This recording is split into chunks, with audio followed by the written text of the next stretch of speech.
Hello बच्चों, आज हम लोग एक स्पेशल टॉपिक पर बात करने के लिए आए हैं और आज के सेशन में हम बैच अनाउंसमेंट की बात तो करेंगे, लेकिन सबसे बड़ा इस चीज पर हम लोग फोकस करेंगे कि आखिर में ये बायोलॉजी में क्वेश्चंस अगर रॉन्ग होते हैं, खास करके जो नीट एस्पायरेंट वाले स्टूडेंट हैं, अगर वो एग्जाम देते हैं तो आखिर में उनका 90 में 90 क्वेश्चन क्यों नहीं अटेम्प्ट हो पाता है। ये 75 80 क्वेश्चन जाते जाते उसके बाद रॉन्ग होना स्टार्ट हो जाता है। इसका सबसे बड़ा मेन रीजन क्या है, हम इसी टॉपिक पर विशेष तौर से बात करेंगे। इसीलिए वीडियो के लास्ट तक आप सभी स्टूडेंट बने रहिएगा।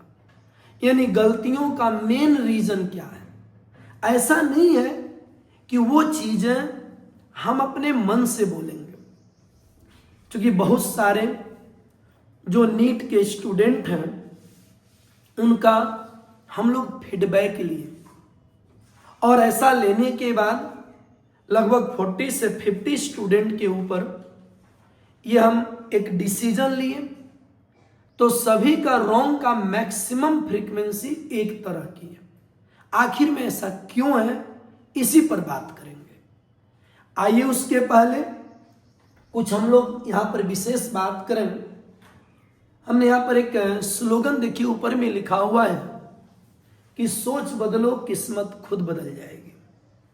मतलब अगर हम लोग जो भी कर रहे हैं, अगर कहीं पर किसी भी तरह का मिस्टेक है, कहीं पर कोई गलतियां हो रही हैं, उन्हीं चीजों पर अगर हम अच्छे तरीके से ध्यान देंगे ना, तो नेचुरली रिजल्ट का फ्रीक्वेंसी बढ़ जाता है।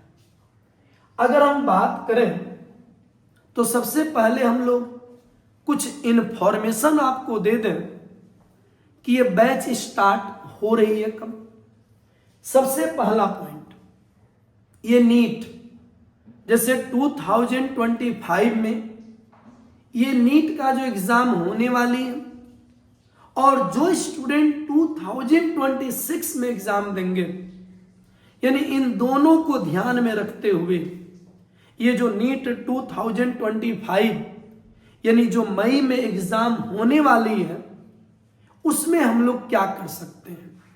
इतने कम समय में ऐसा क्या हम लोग तौर तरीका अपनाएंगे, कुछ ऐसा पैटर्न जिससे हम लोग रिवीजन करके कुछ अपने जो मार्क्स का लेवल चल रहा है उसमें हम क्या इंक्रीज कर सकते हैं, हम उसके रिगार्डिंग उस बात को ध्यान में रखते हुए ये न्यू बैच एक स्टार्ट करने जा रहे हैं। टारगेट का ये 28 मार्च फ्राइडे को, यानी 28 मार्च 2025, यानी इसी मंथ में 28 तारीख को, जिसमें आपका हम लोग यहाँ पर जो टारगेट की स्पेशली बैच होती है उसमें डेली टेस्ट के साथ साथ वीकली टेस्ट, और डेली टेस्ट में हम लोग फिजिक्स, केमिस्ट्री, बायोलॉजी तीनों के ऊपर इस बार ध्यान देने वाले हैं। और वीकली टेस्ट में तो अकॉर्डिंग टू नीट जो होती है उसी पैटर्न पर होगी। और 11th की ये जो बैच है ना 25 मार्च यानी मंगलवार के दिन, और आपका ये टारगेट का बैच 28 मार्च फ्राइडे को, शायद पहले हमने मंगल बोल दिया, फ्राइडे को स्टार्ट होगी ये टारगेट बैच। और 12th की बैच यानी जो अभी 11th चल रही है वो 12th में जो कन्वर्ट होगी, ये बैच जो है ये 8 अप्रैल ट्यूसडे यानी नेक्स्ट मंथ 8 अप्रैल को स्टार्ट हो रही है। इसमें भी जितने भी स्टूडेंट 11th की क्लास कहीं पर या तो कर रहे होंगे या क्लास नहीं किए होंगे, किसी तरह का उन्हें प्रॉब्लम होगी, तो वैसे स्टूडेंट आप बैच ज्वाइन कर सकते हैं 8 अप्रैल से।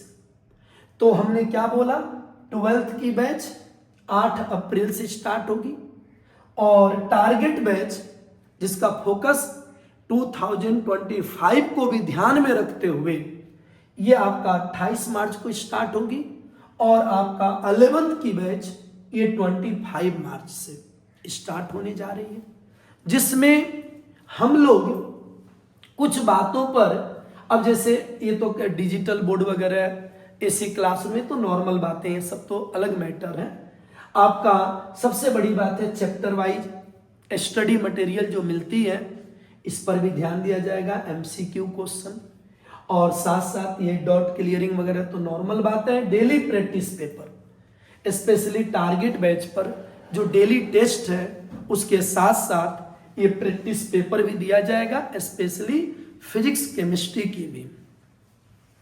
एनसीईआरटी ये तो हम लोग क्लास करते हैं तो एनसीईआरटी के एक एक लाइन को हम लोग ध्यान देते ही हैं और टेस्ट की एनालिसिस पर भी इस बार फोकस करा जाएगा। वीकली जो टेस्ट होती है, चाहे वो फाउंडेशन 11th की बैच हो, चाहे 12th की बैच हो, चाहे टारगेट की बैच हो, इसको एनी हाउ कंप्लीट करा जाएगा। टेस्ट सीरीज वगैरह तो चल ही रही है, जैसे भी टारगेट में क्या है आपका डेली टेस्ट चल रही है 2025 के लिए। हम लोग का विचार ऐसा है, ऐसा प्लानिंग बना हुआ है कि 2 मई के पहले कम से कम, अभी से अगर काउंट करेंगे तो कम से कम 50+ टेस्ट हम लोग ले लें टोटल। और स्टडी मटेरियल, हाँ सबसे बड़ी बात है ना, जो ये जो लाइब्रेरी यहाँ पर व्यवस्था की गई है ना, ये अद्भुत इससे बेनिफिट है, क्योंकि यहाँ की लाइब्रेरी बॉयज और गर्ल्स के लिए सेपरेट है, क्योंकि अलग अलग दोनों की व्यवस्था है। और सबसे बड़ी बात यह है कि लाइब्रेरी शिफ्ट वाइज वाली पोजीशन नहीं है, ऐसा नहीं कि चलो 2-4 घंटा वाली बात नहीं है। यहाँ पर एक बार मॉर्निंग में आए और वही स्टूडेंट इवनिंग तक क्लास कंटिन्यूस करें, और बाहरी बच्चों को यहाँ पर अलाउ भी नहीं है। जो यहाँ के खुद और स्पेशली नीट वाले जो बच्चे हैं उन्हीं के लिए लाइब्रेरी की व्यवस्था की गई है, जिसमें एकदम सेपरेट व्यवस्था है गर्ल्स बॉय के लिए। और इस बार भी हम लोग ये जो आप फरवरी में एग्ज़ाम दिए, या जो एग्ज़ाम अभी सीबीएसई की होने वाली है 12th की, इस बार हम लोग एक बहुत बड़ा काम किए थे। ये हर साल हम सोचते थे कि बच्चों को लास्ट में रिवीजन क्लास दिया जाए।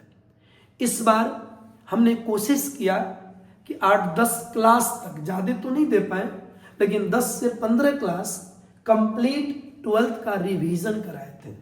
उससे बच्चों को बहुत बेनिफिट हुई। लेकिन हाँ, ये आने वाले जो हैं, जो 2026 में 12th का बोर्ड का एग्ज़ाम देंगे, ये पहले से डिसाइडेड है। इस बार कम से कम 1 मंथ पूरी बायोलॉजी का ये समरी कराएंगे। इसमें किसी भी तरह का कोई कंट्रोवर्सी नहीं, जो बोला जा रहा है वो 100% किया जाएगा। इसीलिए वैसे सभी स्टूडेंट जो इधर उधर भटक रहे होंगे और जो कहीं न कहीं कोई गलती कर रहे हैं, वैसे सारे स्टूडेंट किसी भी तरह का गलती मत करिए, नहीं तो समय निकल जाएगा तो बाद में हम लोग समय को रिटर्न बैक ला नहीं सकते हैं। और आप ही लोग के लिए इतनी ज़्यादा व्यवस्था में लगे रहते हैं कि कैसे ज़्यादा से ज़्यादा बेस्ट किया जा सके। आइए थोड़ी देर टेस्ट के पैटर्न के बारे में हम जान लें। जैसे टेस्ट का हमारा जो पैटर्न होगा, स्पेशली टारगेट बैच में जो डेली टेस्ट होगी उसमें फिजिक्स, केमिस्ट्री और बायोलॉजी, ये 5 क्वेश्चन, 5 क्वेश्चन और 10 क्वेश्चन, यानी 5 और 10 क्वेश्चन, यानी मिनिमम 20 क्वेश्चंस का डेली टेस्ट होगा। जैसे आज जो क्लास होगी तीनों की, और नेक्स्ट डे उसका टेस्ट होगा। और ये हम लोग डेली टेस्ट में कुछ भी हो जाए, होती क्या, हमसे भी मिस्टेक होती है। जैसे 2-3 महीना 4 महीना कंटिन्यू लिए, लास्ट में कहीं ना कहीं अनबैलेंस होने लगता है, लेकिन इस चीज को किसी भी सूरत में नहीं होने देंगे। हमने बच्चों से फीडबैक लिया तो सभी का कहना है कि sir target test, daily test को कंटिन्यू रखने का कोशिश करिएगा। तो कुछ भी हो जाए इसको, जो देखिए रियलिटी उस बात को हम शेयर कर रहे हैं, जो गलतियां होती वो भी हम बता रहे हैं, और इस चीज को हम लोग रिपीट इस बार नहीं करने वाले हैं। और वीकली में वही, चूंकि नीट अब 200 क्वेश्चन तो देगा नहीं, अब तो 180 क्वेश्चन होगा, तो 45, 45 और 90 इस तरह से टेस्ट का पैटर्न होगा। 12th की जो टेस्ट होगी वो वीकली टेस्ट तो होगी, चैप्टर वाइज तो टेस्ट होती है। ये जो चैप्टर वाइज हम लोग टेस्ट लेते हैं, ये चैप्टर वाइज तो होगी। यहाँ पर हर चैप्टर में क्या होता है, कम से कम 2 से 3 टेस्ट हो जाती है, किसी किसी चैप्टर में 3-4 टेस्ट हो जाती है। तो चैप्टर वाइज तो टेस्ट लेंगे, लेकिन इस बार, पिछले बार भी हमने कोशिश की थी लेकिन कंप्लीट नहीं कर पाए, लेकिन इस बार आप सभी से ये प्रॉमिस के तौर पर हम कर रहे हैं कि 12th का जो टेस्ट होगी वो तो रहेगी, लेकिन 11th का ये किसी भी सूरत में एक पेज कंप्लीट, जितना भी उसमें क्वेश्चन आ सके, हर टेस्ट में 11th का जरूर हम लोग पेज को मत, कारण क्या कि 12th का लेते जाते हैं और पीछे से 11th का बच्चा भूल जाता है, तो ये इस बार गलती नहीं होने देंगे। और ये तो चैप्टर वाइज होगी, 11th की भी उसी तरह टेस्ट होगी, लेकिन एक बहुत अच्छे लेवल पर इस बात को हमने बच्चों से जब आपका इस पर डिस्कशन किया ना, तो सभी का कहना था कि सर एक काम करना, आपने चैप्टर वाइज तो टेस्ट लिया, लेकिन जैसे कोई भी मान लो चैप्टर है, जैसे अभी आप 11 जो पढ़े होंगे बच्चे, फर्स्ट लिविंग वर्ल्ड है, सेकेंड आपका जैसे बायोलॉजिकल क्लासिफिकेशन, थर्ड आपका सो कॉल्ड प्लांट किंगडम, और फोर्थ में एनिमल किंगडम। और 4 चैप्टर का अलग अलग टेस्ट हुआ, हो सकता है हर चैप्टर में 2-3 टेस्ट हुई, लेकिन अंत में क्या होता है कि हम लोग ये चारों खत्म हुआ, अगला चैप्टर स्टार्ट हुआ, वहां पर हम लोग लग जाते हैं। लेकिन नहीं, इस बार हम लोग चारों चैप्टर को मिक्स कर देंगे। हर साल हम बोलते हैं, क्लास में बच्चों को बोलते हैं, तो आप लोग कहते हैं कि नहीं लोड पड़ जाएगा, लेकिन इसी लोड को कम करने के लिए ये कंबाइंड टेस्ट जो है, यानी यूनिट वाइज टेस्ट, कुछ भी हो जाए, ये एनसीईआरटी के एक एक लाइन को फॉलो करते हुए इस टेस्ट पर विशेष तौर से ध्यान दिया जाएगा। तो ये तो हम लोग क्या करेंगे, हम इसके बारे में बात की, लेकिन अब जो मेन बात पॉइंट था कि आखिर में क्वेश्चंस गलतियां क्यों होती है और हम आखिर में भूल क्यों जाते हैं, तो हमने बच्चों से डिस्कशन किया ये पूरे बायोलॉजी का 1-2 टॉपिक का हम थोड़ा सा कुछ झलक लाए हैं दिखाने के लिए। जब हमने बच्चों से बात किया तो ऐसा क्या लगा, जैसे सिंपल एक एग्जांपल के तौर पर, जैसे कि आपका diversity in the living world, ये स्टार्टिंग जो पॉइंट होता है इसका, कुछ पोर्शन जो वहां पर दिया है हम लोग डाटा भूल जाते हैं। आपका ये किंगडम का अरेंजमेंट जो होता है ना, ये स्पेसीज, जीनस, फैमिली, ऑर्डर, ये अगर अरेंजमेंट के साथ इसमें जो एग्जांपल्स वगैरह है ना, ये इधर उधर मिसमैच हो जाता है। आपका अगर बात करें जैसे वायरस है ना, ये डायग्राम में, और साथ साथ आपका इसका जो नीचे अगर देखिएगा एनसीईआरटी में डायग्राम के नीचे कुछ पॉइंट्स होता है जहां पर साइंटिस्ट का नाम वगैरह होता है, साइज वगैरह दिया है और ईयर्स दिया है, यहां पर भी भूलने की फ्रीक्वेंसी बहुत ज्यादा है। उसी तरह से जैसे प्लेंटी में आ जाते हैं डायग्राम वगैरह, यहां से बच्चे प्राय गलती करते हैं। आपका अगर बात करोगे, जैसे यहां पर अगर बात करेंगे अलगी का कंपैरिजन वगैरह, आपस में बच्चे कंफ्यूज हो जाते हैं। नहीं, बायोलॉजिकल जैसे आपका प्लांट की जिम्नोस्पर्म वगैरह की बात करें, वहां से आकर के बच्चे फंस जाते हैं। इसी तरह से टॉपिक की बात आगे अगर करते हैं, जैसे कि आपका फैमिली, मॉर्फोलॉजी में फैमिली वाले पोर्शन से प्राय क्वेश्चन गलती करते हैं बच्चे। आपका जैसे कि आपका आगे एनाटॉमी, प्लांट एनाटॉमी की बात करें, इसमें कंपैरिजन जहां पर होता है मोनोकोट, डाइकोट, लीफ वगैरह का, नहीं खास करके ये जाइलम फ्लोएम की बात, यहां पर मिस्टेक होने की फ्रीक्वेंसी बढ़ जाती है। मतलब ओवरऑल जैसे फ्रॉग हो गया, ये फ्रॉग में क्या कि उसका रिप्रोडक्टिव पार्ट्स, कॉकरोच के रिप्रोडक्टिव पार्ट्स, यानी कुछ ऐसे पॉइंट हैं, अगर हमने पूरे बायोलॉजी का जब हमने समराइज किया, कम से कम 50 स्टूडेंट, 40 से 50 स्टूडेंट से जब हम जो टारगेट के बच्चे हैं, रोज रिजल्ट देने वाले बच्चे हैं, जब उनसे हमने पूरे बायोलॉजी का डिस्कशन किया ना, तो 80 से 85% स्टूडेंट का ये रॉन्ग होने की फ्रीक्वेंसी एक ही जगह से दिख रही है। और इस चीज के ऊपर इस बार पूरी तरह से हम कंसस होकर के ध्यान देंगे, चाहे वो बैच 11th का हो या 12th का हो या क्यों ना टारगेट का ही हो। टारगेट के लिए तो स्पेशली तो ये बातें होगी, लेकिन 11th-12th में भी हम शुरू से 11th अगर है तो उसमें किस किस चैप्टर से कहां पर बच्चे मिस करते हैं, जो सोचिए टारगेट के स्टूडेंट है, रिजल्ट देने वाले स्टूडेंट है, जिन्होंने कई बार एनसीईआरटी को पढ़ा, उनका भी मिस्टेक का पॉइंट वही जगह है। अगर इस चीज को हम लोग 11th के स्टूडेंट पर, 12th के स्टूडेंट पर अगर ध्यान देंगे ना, तो बायोलॉजी में जो मेरा भी ख्वाब है 90 में 90 क्वेश्चन करेक्ट अटेम्प्ट किया जाए, फ्रीक्वेंसी वहां तक बने, इस बार पूरी शिद्दत के साथ इस चीज पर हम फोकस करेंगे।